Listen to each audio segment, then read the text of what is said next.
Lain praktik nyalur listrik yang populer di tahun 90-an ini sayangnya masih terjadi hingga saat ini. Di sisi lain meningkatnya kebutuhan listrik membutuhkan pembangkit listrik baru yang tidak hanya dapat diandalkan setiap saat namun juga menghasilkan energi bersih. Terhitung sudah 1 tahun, Kasiani tidak mempunyai rekening listrik atas namanya sendiri. Selama ini, ibu tunggal dengan 2 anak yang bekerja sebagai petani dan pengasuh anak ini mendompleng listrik ke rumah sang adik, Kasiana. Nyalur, begitu istilah warga desa Dampit, Kecamatan Dampit, Kabupaten Malang, Jawa Timur menyebutnya. Alasan ekonomi menjadi penyebab utama Kasiani nyalur. Setiap bulan, Kasiani membayar Rp50.000 kepada sang adik untuk menghidupkan 7 buah lampu dan sebuah kipas mini. Namun Kasiani tidak sendiri.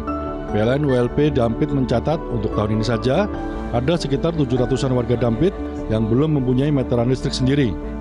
Namun sejak awal September lalu, Kasiani bisa bernafas lega. Melalui program BPBL, bantuan pasang baru listrik yang diinisiasi Kementerian SDM, dengan PLN sebagai pelaksananya, Kasiani dapat menikmati listrik atas namanya sendiri. Enak, mau pakai apa aja bisa. Enggak, kalau dulu kan nggak enak sama saudara, mau dipakai apa aja gitu nggak enak. Kalau punya sendiri mau dimatiin mau enggak kan enak.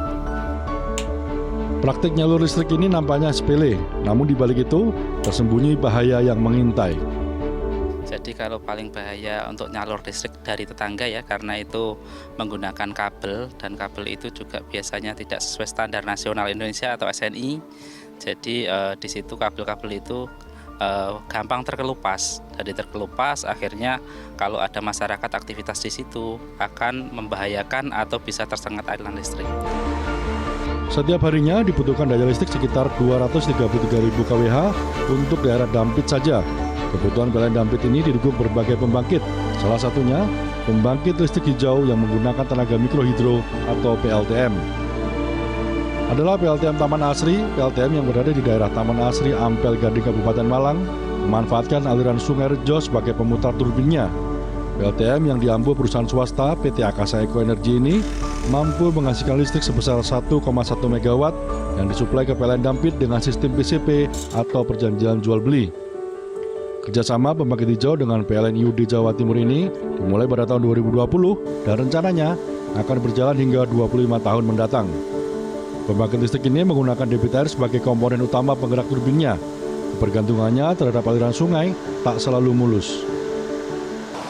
Aliran air dari Sungai Rejo yang dia berada di atas kemudian dialirkan menuju turbin-turbin milik PLTMH Taman Asri ini dan dikonversi menjadi listrik dan dijual kepada PLN untuk menerangi masyarakat Dampit, Kabupaten Malang.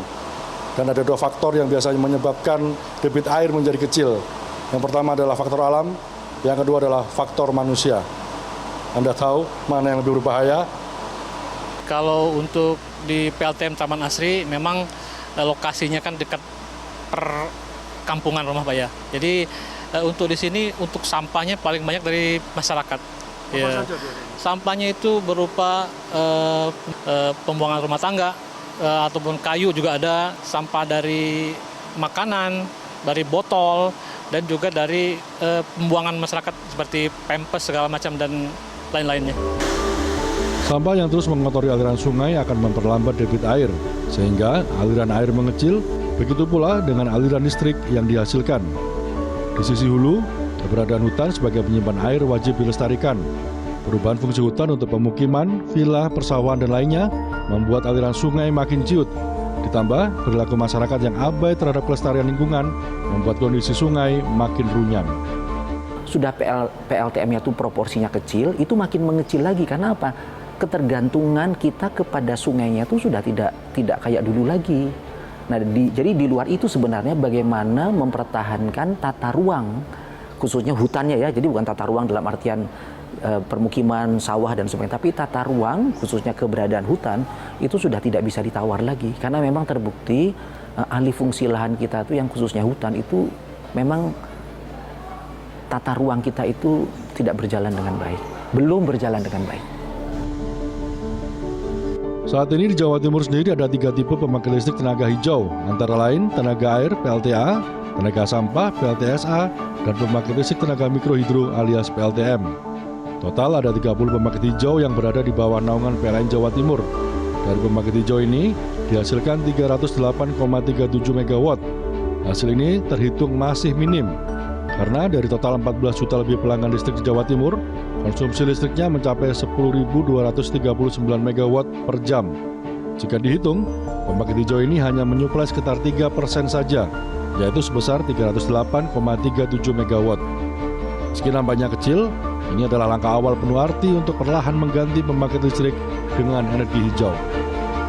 Kemudian sesuai RUU PTL yang ada di PLN juga di antara 2021 sampai 2030 untuk pengembangan pembangkit energi baru terbarukan di Jawa Timur yaitu mencapai 2.307 megawatt. Kolaborasi menyalurkan energi bersih ini laksana sebuah orkestra.